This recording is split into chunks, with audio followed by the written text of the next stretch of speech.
नमस्कार साथी, आज भगवत गीता पे चर्चा करने वाले हैं फिर से। और जो आज का है महायोग विद भगवत गीता, तो आज जो शुरुआत है वो बहुत ही इम्पोर्टेंट है। और लाइफ में भगवत गीता हो या रामायण हो, ये सब का बहुत ही महत्व है। आज हम थोड़ा सा चक्कर में फंस गए हैं दूसरी भाषा को सीखने के लिए, और इसलिए हमारा जो जीवन है वो बहुत ही बेकार होता जा रहा है। कहते हैं बिजनेस करने के लिए अंग्रेजी सीखना चाहिए, अन्य भाषाओं को सीखना चाहिए, लेकिन हम कहते हैं कि बिजनेस करने के लिए आपके पास भगवत गीता होनी चाहिए। और अगर आप भगवत गीता सही से पढ़ लेते हैं तो बिजनेस प्रिंसिपल, लाइफ प्रिंसिपल, एनीथिंग्स, कोई भी प्रिंसिपल हो, आप उस प्रिंसिपल को बहुत अच्छे से समझ सकते हैं। अन्यथा आप उस प्रिंसिपल को समझ नहीं सकते हैं। तो आइए शुरू करते हैं भगवत गीता का जो श्लोक है, चौथे अध्याय का 40वां श्लोक। इसको पढ़िएगा अगर सिर्फ एक श्लोक जा कर के, तो आपको समझ में आ जाएगा। शुरू करते हैं भगवत गीता का ये श्लोक। अज्ञानस्य च श्रद्धानस्य च संशयात्मा विनश्यते नैनं लोकस्ति न परो न सुख संशयात्मा।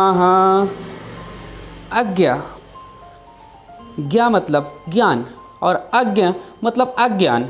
जिसके पास अगर लाइफ में ज्ञान नहीं है, अगर आप कोई कंपनी चला रहे हैं, कोई टीम किसी संस्था से जुड़े हुए हैं, तो अज्ञान, अगर उस संस्था में अज्ञानी व्यक्ति रहेंगे, अज्ञानी, अश्रद्धा नस्य च मतलब उस बिजनेस के प्रति, उस संस्था के प्रति अगर उनका श्रद्धा भी नहीं है तो संशयात्मा विनश्यते, तब वहाँ पर उस संस्था का, उस सेक्टर का, उसका विनाश हो जाएगा जहाँ कम बुद्धि वाले लोग रहते हैं। नैनं लोकस्ति न परो सुख संशयात्मा, ना तो वो इस लोक में बचेगा। मतलब कहने का ये है, अगर ऐसे व्यक्ति, चाहे वो आपकी कंपनी में हो या फिर वो किसी दूसरी कंपनी में जाते हैं, या आपकी संस्था में हैं किसी दूसरी संस्था में जाते हैं, तो उसको कोई नहीं बचा सकता है। अगर ऐसे व्यक्ति रहेंगे तो सबसे पहले व्यक्ति जो रखने चाहिए वो व्यक्ति दिमाग से ज्ञान, अज्ञान ना ज्ञान, मतलब उसके पास ज्ञान होना चाहिए। अगर आपके पास उस प्रोडक्ट के बारे में ज्ञान हो जाए, अगर आप कोई सेल्स करना चाहते हैं और सेल्स मार्केटिंग करना चाहते हैं, तो जो आप वर्कर रखे हैं या आप स्वयं वर्कर हैं, तो उसमें आपको उस प्रोडक्ट्स के बारे में ज्ञान होना चाहिए। आप किसी कंपनी से, किसी इंस्टीट्यूट, किसी संस्था से जुड़े हुए हैं, आपको उसका ज्ञान होना चाहिए। सपोज दैट आप कहीं टीचिंग कर रहे हैं, तो आपके पास सब्जेक्ट का ज्ञान होना चाहिए, तभी आप सफल हो सकते हैं। और कोई स्कूल खुला हुआ है, सब्जेक्ट कोई अंग्रेजी पढ़ाता है, उसको वहाँ का अंग्रेजी नहीं आते है, तो क्या पढ़ाएगा? तो उस स्कूल का क्या है? विनाश। उस स्कूल का टोटल विनाश हो जाएगा। इसलिए जो ज्ञान होना चाहिए वो व्यक्ति कहीं भी रहेगा, चाहे इस स्कूल में रहे, चाहे उस स्कूल में रहे, चाहे जहाँ रहे, वो टोटल विनाश करेगा। इसके लिए सबसे पहले ज्ञानी व्यक्ति रखेंगे, तो उसके वर्बल, वोकल मतलब उसके बोलने की क्षमता अच्छी रहेगी। प्रोडक्ट के बारे में श्रद्धा होनी चाहिए। सपोज दैट आप अभी इंस्टीट्यूट के बारे में, आप हैं किसी स्कूल में हैं, तो आपको स्कूल के प्रति श्रद्धा होनी चाहिए कि हमारे यहाँ पढ़ाई होती है और सही पढ़ाना चाहिए, तभी आप सही से कुछ कर सकते हैं। इसलिए श्रद्धा और ज्ञान, ये दो चीज़ हर वर्कर के पास बहुत ज़रूरी है, हर व्यक्ति के पास इन दो चीज़ का।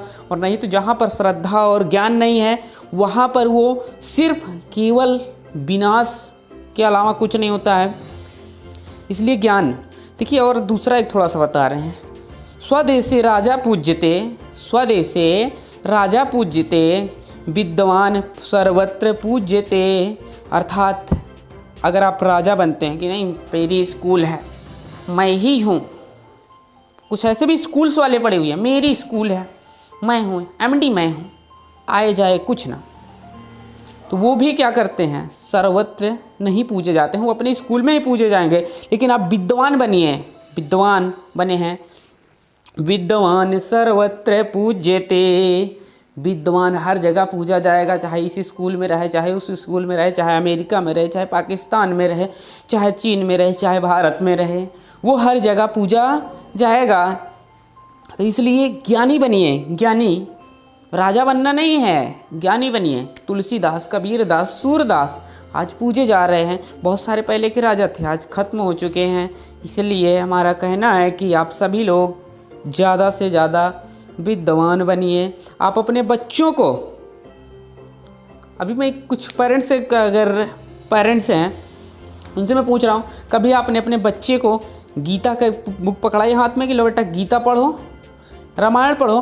कभी नहीं। इंग्लिश पढ़ते हो, गणित आती है, इस पर चर्चा करते हैं। अरे गीता पढ़वाइए, ताकि आपका बच्चा जब ज्ञान हो जाएगा ना तो उसको गणित वगैरह सब उसके पीछे छूट जाएंगे। बस इसी के साथ मिलते हैं अगले वीडियो में। प्रेम पूर्वक बहुत बहुत स्वागत है। वीडियो को एक लाइक कीजिएगा, उत्साह बढ़ाइएगा और शेयर कीजिएगा। और आपको यह वीडियो किसी के माध्यम से मिला हो तो कान्हा राज प्रजापति चैनल पर जाके सब्सक्राइब कीजिएगा, बेल आइकन को भी दबा दीजिएगा। ऐसे बहुत सारे इंटरेस्टिंग वीडियो भगवद गीता के साथ मैं लेके आता रहूँगा।